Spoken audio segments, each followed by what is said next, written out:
but at the same time have a good time. Yes, I don't know how you would do that. But so the next page, entrez, s'il vous plaît.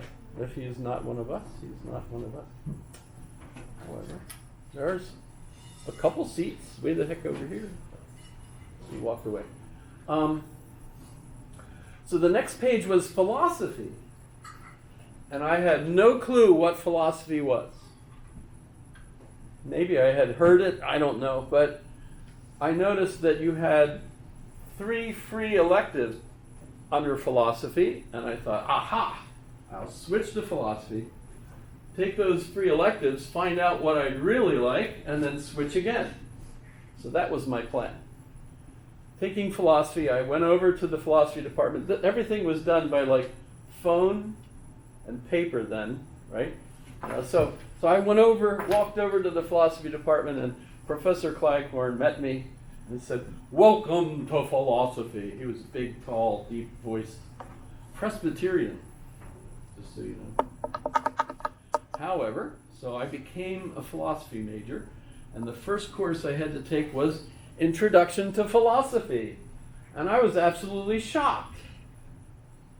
I didn't know people thought about this stuff, but it was absolutely fascinating. In fact, the very first thing that really grabbed my attention, because remember, I was raised Roman Catholic. And if you're a Roman Catholic, by the way, you believe in God.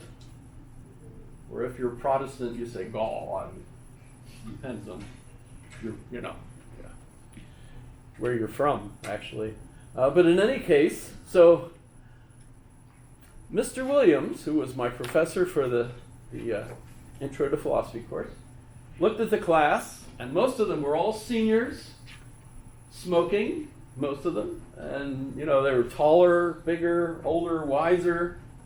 I was a young freshman, basically, and I felt out of place.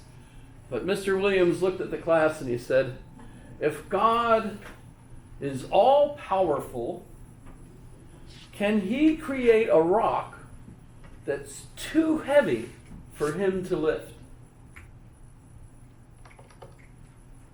And I thought, well, God is all powerful. He can do anything. So clearly he can create a rock that's too heavy for him to lift.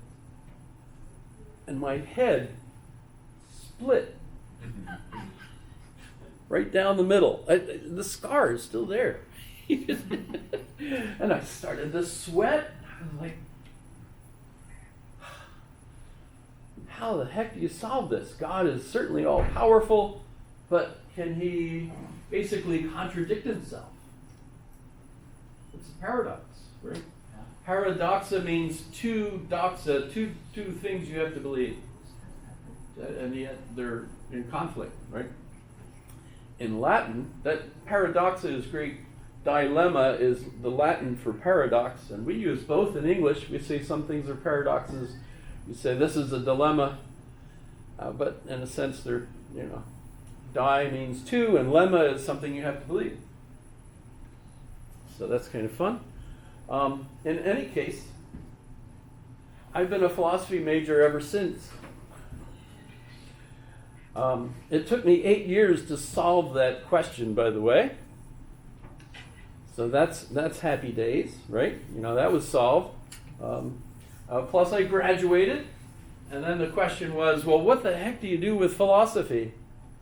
As your, I had lots of, credit hours, 8 years, right? That's a master's, right? And the Vietnam War was over, and there were no jobs for philosophy professors. But the Army was a volunteer army. I recognize that thing. And I joined the Army. And became a linguist. They sent me to study Russian at the Defense Language Institute, Monterey, California. My brother just did that. What language? Spanish. Espanol? No hablo Espanol. Yeah, me either. That got me a job here in Anchorage, though. The phone call was, real early in the morning on a snowy day, and a person said, "Do you speak Spanish?" And I said, "No, no hablo español." And she said, "That's perfect." And she sent me to teach Spanish immersion kindergarten. Learned a lot of Spanish that day. No, so I joined the Army, and the Army sent me to Berlin, which I'll show you what Field Station Berlin looks like.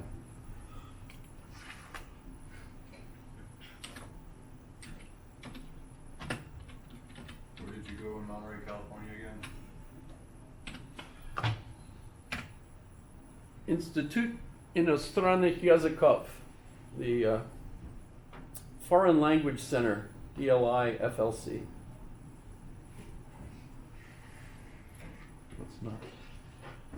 Let's do it.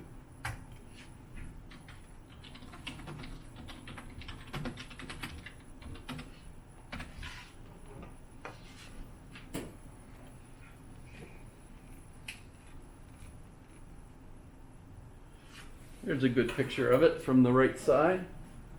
What does that look like to you? Radar station. Yes. I was going to say, don't say what you're thinking though. But that was on the highest point in Berlin. Remember, the wall was still there. I was actually in the communist East German side. And the communists could see that every morning. So you get the idea. The United States has a sense of humor. But so I lived there for 3 years, working as a Russian linguist. And I also picked up my German trailer and my French trailer, because I had French and German from before. Latin isn't a useful one, and Greek doesn't really. I took a course in Greek for the New Testament, so etc. However, so language was my first career, in a sense, after I got out of school. And that was a very successful one. 16 years, 9 months, and 3 days. Or 4 days, depending on which paperwork you look at. Yep. Teaching those kindergartners? No, that was... Oh, for the Army. Yeah, in the Army. Yeah. That was... So I retired in 1994. Full retirement, even though it was early, because I was a Russian linguist, and they didn't think they needed those anymore. So they offered me a full retirement, even though it was a couple years early, and I had been stationed at Fort Rich here for 4.5 years, so we bought a house, and so that's where we wanted to come back. So the last duty station they made us go to was Hawaii. So I was in Hawaii for 3 years, but when I retired from there, we came back home, and I put in my paperwork to teach at UAA, and they hired me the next day. Location, forget what the third thing is. So that was how I got here. And notice I'm still a philosophy major. I do have a solution to that problem. Some folks say, "Oh, well, what is it?" My answer is, well, it takes 8 years. So begin your journey, right? However, I love it. It's fantastic. And even though I've been here now, 30 years? How many times have I taught this course? 160 plus times, I guess. I'm getting better. Hopefully, I'm getting better. I'm not, what's it called when you can't remember things anymore? Forgetful, he said. Forgetful, dementia. Dementia? No, old timers. Alzheimer's. Yeah, Okay. that's the one I was trying to remember. And that could have been funny if somebody just laughed, but nobody laughed. Very stoic. Okay, so that's where I came from. That's how I got here. And you're in your Intro to Philosophy course, and as far as I could tell, only a couple of you have studied philosophy before. One of you, actually. at least admitted it. However, what does philosophy mean?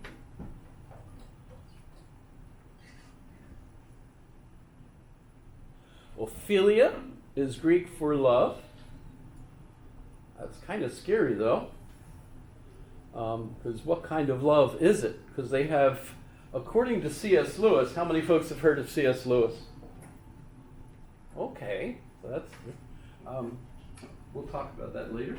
But in any case, he has a book called The Four Loves, and one of them is philia, and he defines it in English as brotherly love. You get Philadelphia, the city of brotherly love. So, philia, right? And how does that work? Well, basically, that's two friends who are interested in the same thing. So they're kind of walking along side by side and enjoying the same things. So that's how C.S. Lewis defines philia. And notice Sophia is the other part of philosophy, right? And Sophia means wisdom. And it's female, by the way. Sophia is a female. And so you get love of wisdom. And Aristotle, in the very first line of his book, The Metaphysics, which is where we get metaphysics from, which is fun, because he didn't actually coin the term metaphysic.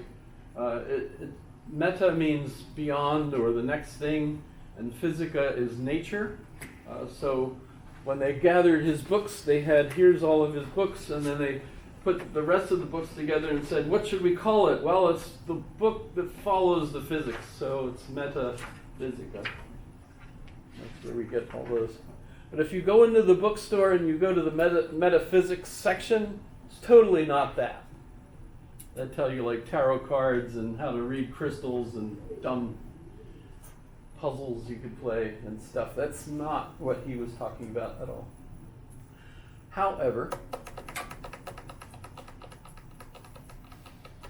the other three loves are interesting too, by the way. One of them is eros, which of course is the sexual love, but not a fetish. For C.S. Lewis, it's only eros if you actually love the person for who they are, and then you're sexually attracted to them as well. So if you just love sex, for example, that's a fetish, and that's a problem, actually, for you, probably. However, then he has agape. Agape, this is C.S. Lewis, a fourth, one of the others. Agape is the love that God has for us. He was a Christian. And the other one is storge, which is when you love old slippers. You like those slippers. They're comfortable. You like them. You have your favorite chair. You love your dog and your children. So the love you have for your children is storge. Well, it's clearly not eros, hopefully. And you don't think of them normally as friends. So that actually makes sense, and it's terrific. And by the way, you can actually listen to C.S. Lewis speaking that, because that was one of his radio speeches that they actually recorded, and it's on YouTube, so you can listen to that. And it's hilarious. He's funny. And sounds a lot like Winston Churchill, if you liked Winston Churchill. How many folks know who Winston Churchill? There's repetition going on here. This is interesting. So, philosophy is love of wisdom. And according to Aristotle, all men love to know. And no, he didn't mean women. That was...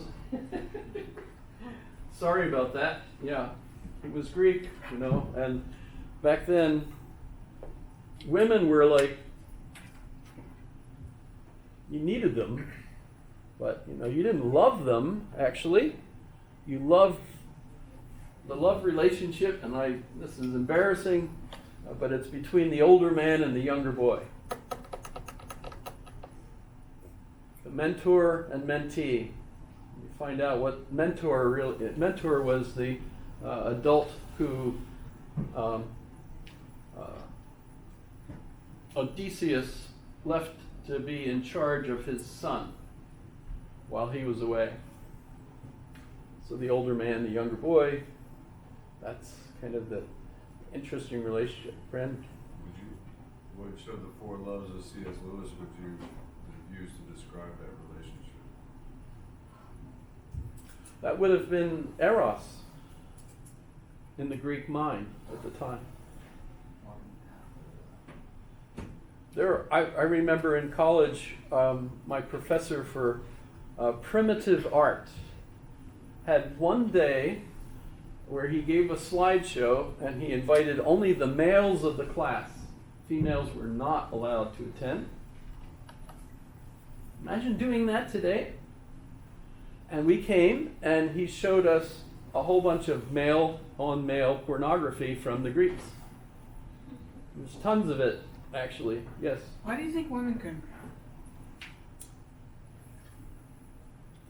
I'd have to have asked him that question. And he, one of the lines I remember he used to love was womb tomb. Womb tomb. He was interesting. Primitive art. No, he never explained why. But at the time, we just thought, oh, that's okay. So men can